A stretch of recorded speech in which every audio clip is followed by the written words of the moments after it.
Hey everybody, welcome to my channel. This is Miss V here today. How y'all doing today?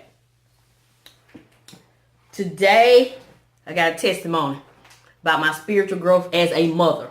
And to me, in my opinion, being a mother is one of the hardest roles I've ever had. That's just my opinion.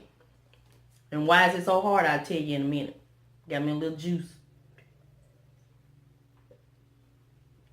So, I mean some peanuts too.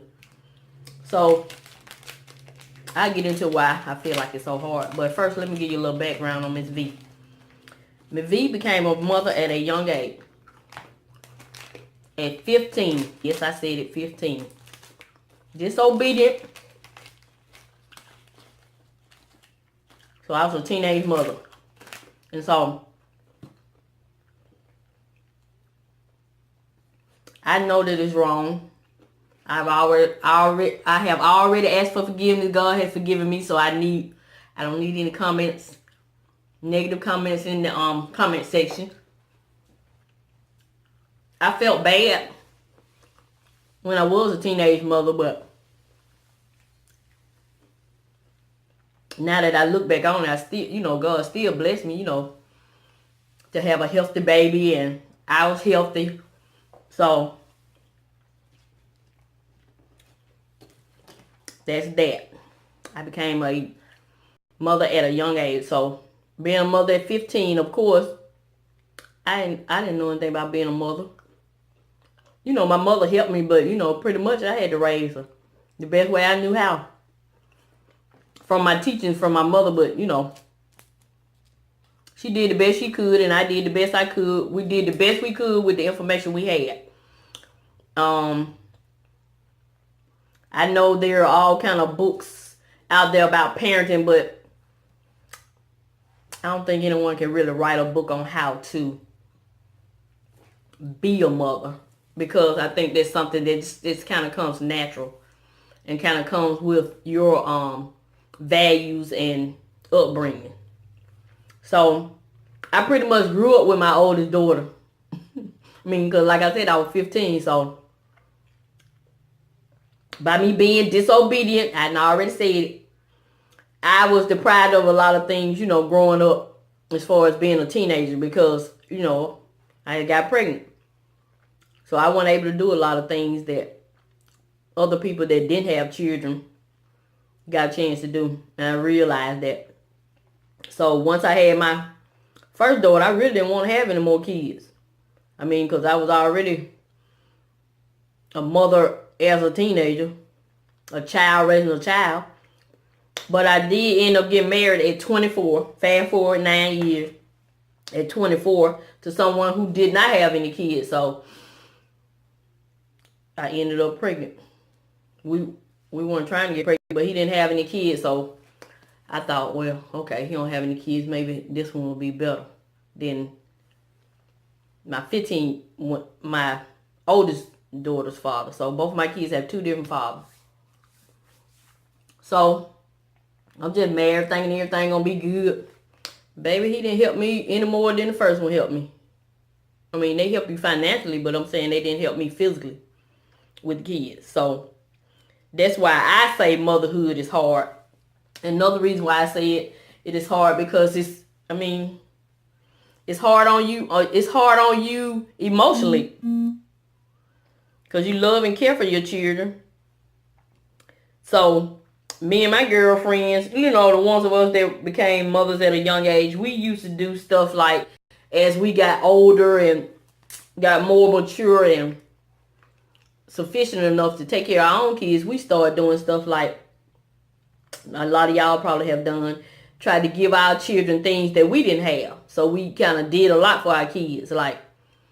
And my girlfriend told me one day, she said, as our children got older, she said, I think we did. She said, I think we messed these kids up by doing so much for them. I said, I think you're right. I said, the reason why I said that, because when you do so much for a person, they feel entitled later on. They don't appreciate the fact that you're doing this stuff because you love them and you don't want them to see them fall or struggle. A lot of people think that they're entitled to these things. So at some point in my life, I had to give my kids what was called tough love. Like my oldest daughter, I'm starting with her first.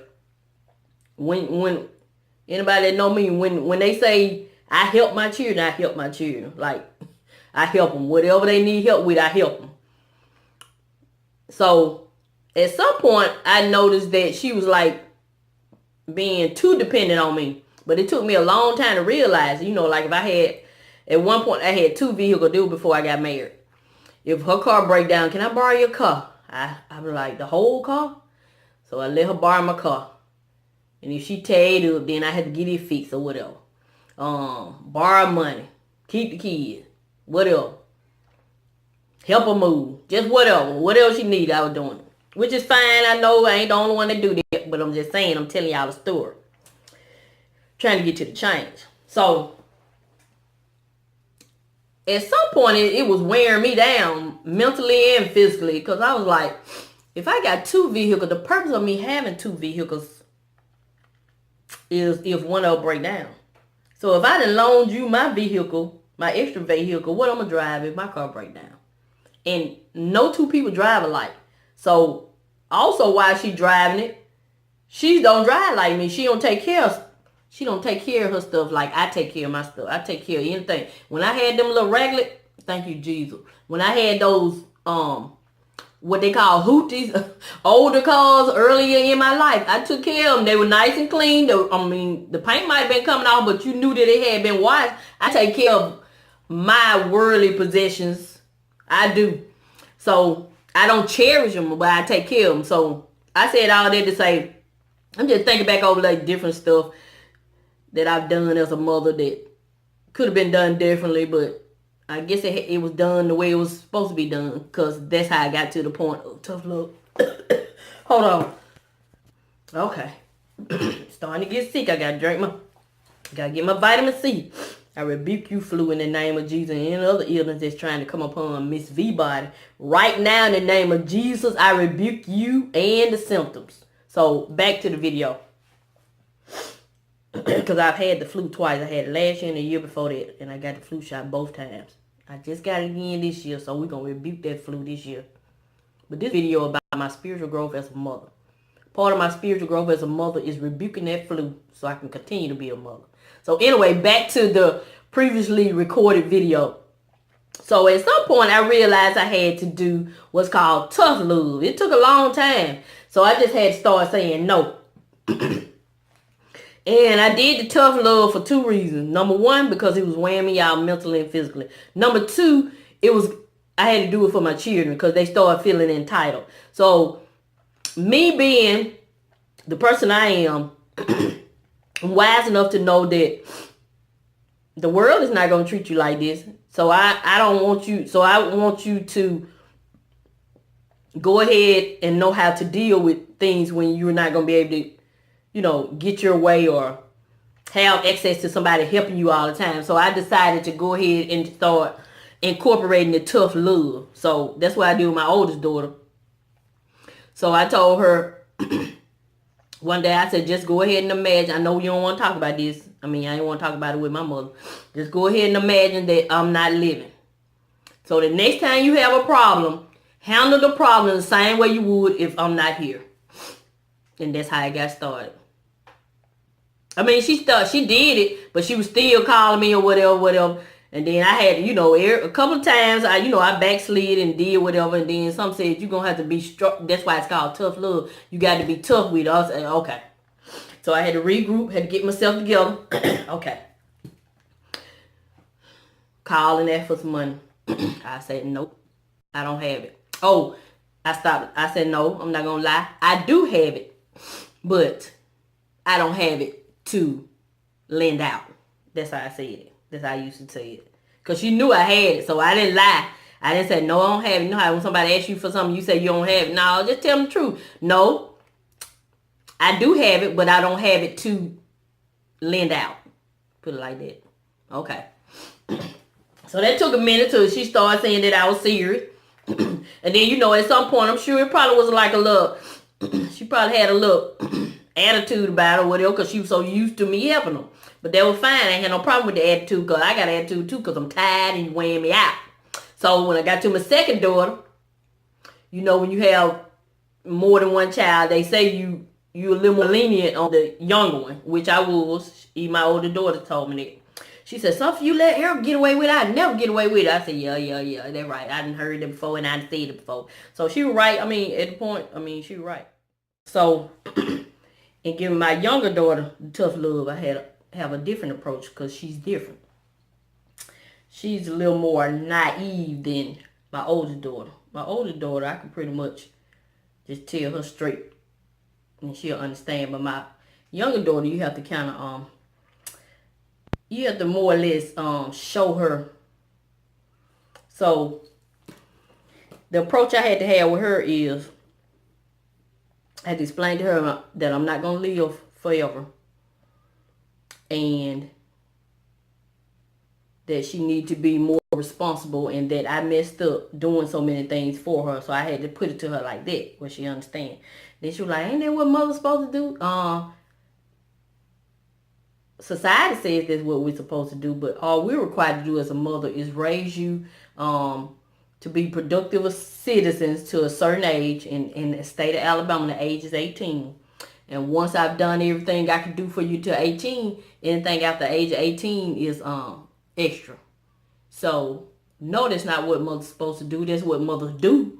But that's not what mother's supposed to do, is give you everything and all that good stuff. But no, that's how she tried to play on your sympathy. So, anyway, I had to be firm with her. So, I told her just, I'm not going to live forever. And I would like for you to be able to make it in society on your own without my help while I'm living, to help you if you need it. Only if you need it. So, this how you have to do her. Say like if I was paying her car note or half of her car note or something, and something happened and I couldn't pay it anymore.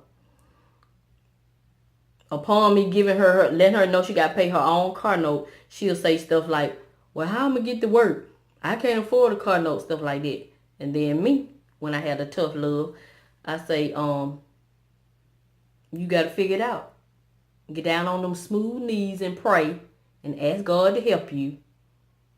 And I help you in the way I can, but I cannot pay your car note anymore. That's just an example. I just have to be firm. You can't beat around the bush with her because she one of them 90s baby. She was born in 95. She'll try to ease on in with that little, what I want to say, she try to intimidate you. She work on your sympathy. She play on your sympathy. That's what I want to say. But anyway, So I had to get firm with her because it's for her benefit in the end. So once I did that, got my little tough love going, and finally got them where they're not depending on me as much, then I could work on myself.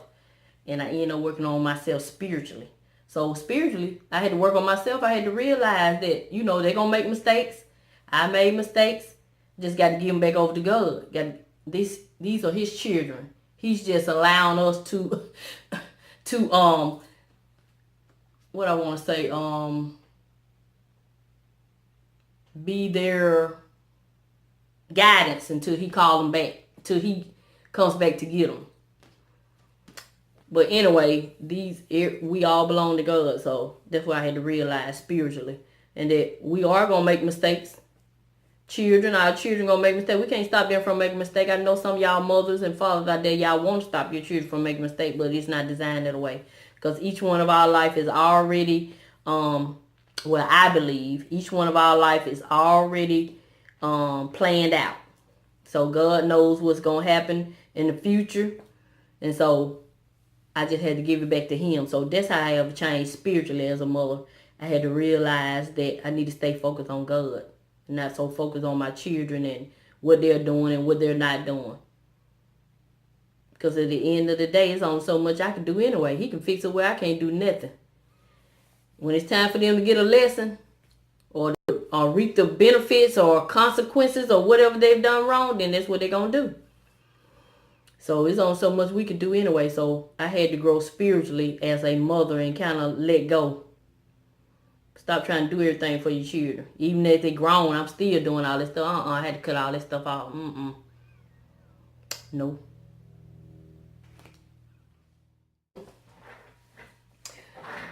If you can see the pattern in all of my spiritual growth, the key is staying focused on God.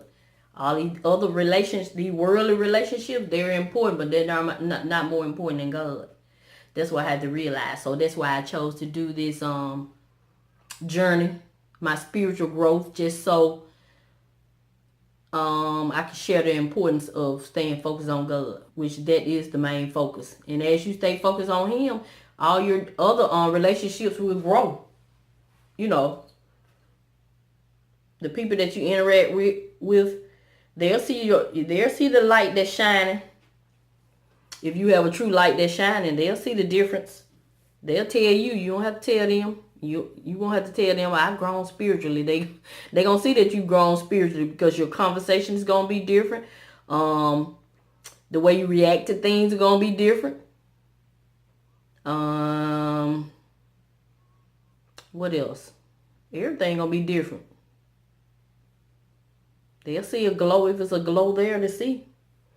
But anyway, I have grown spiritually, even though I've been a mother since I was 15 years old. I'm 47 years old. I've been a mother for 32 years. Do I know everything? No. Do somebody who's been a mother 86 years know everything? No. Because everybody experience is different. And so, that's my growth. My growth. So what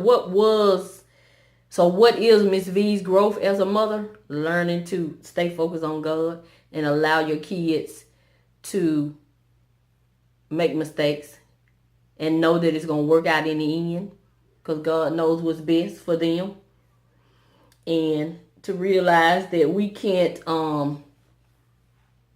we're not going to be able to get them out of every little situation. They're going to have to learn just like we had to learn. It's hard emotionally and in the carnal sense, the human sense, but spiritually, that's why you have to stay focused spiritually so you can be able to deal with this stuff that you see in the human form. So that's it. This is my testimony and why is being a mother so hard to me. Mine is so hard because I became a mother at a young age and I didn't know what I was doing, and I learned later in life about being a mother. That's why it's so hard for me. I wasn't prepared, put it like that. But is anybody ever prepared to be a mother? Y'all let me know in the comment section. Did you have preparation before becoming a mother? So whenever the feelings that you had as a mother, you were already prepared for those feelings? I doubt it. I don't think anybody can prepare you for motherhood. But it's just like it's the hardest role I've ever I've ever had here on earth. It's the most rewarding role also here on earth, because it's wonderful to see your children grow up and utilize the values and some of the teachings that you've instilled in them, and to see them, trusting in God because you introduced them to God at a younger age, whether they strayed away or went back. It's just rewarding to see that, and to see them, in my case, grow up to be productive young ladies that make mistakes, that are not perfect. They're going to make their mistakes. They're going to get in situations. But it's just rewarding to see them grow and to see them make good decisions and accept change, like accepting my change, my tough look. I was saying, you should be able to see a pattern in all my spiritual growth videos, because the growth is that I'm focused on God, more focused on God, not so focused on these worldly relationships. Now, these worldly relationships are important to me. I'm not going to discount that, but the main focus is God. So when you focus on God, your relationships are different. Like my relationship with my daughters are different now. I mean, I've always gone to church, but I've never, I hadn't always had a relationship with God. So now that I have a relationship with God, my spiritual walk is different. So they should be able to see the difference in me, now that I'm growing spiritually. My conversations are different with them. When they have a problem, I tell them to pray about it. I don't just jump in and give my opinion. You should do this. Pray about it. Because I don't know what God's plan is for their life. You know what I'm saying? So I give them the advice to pray about it, and God will lead you. Yes, He will. So that's it. That's my growth. So how has Miss V grown spiritually as a mother? I've learned to really, truly, the cliche saying, let go and let go. I've truly learned to let go and let go. I mean, it's hard to do in the human sense, but spiritually, I don't have any problem doing it. Because I know He knows what's best for me and for my children. And so sometimes we can jump in as mothers. We do as mothers too. We can do some things that may hinder someone else's growth. You know, sometimes you can't always just jump in and save your children. God may have them on a path where He's trying to teach them something.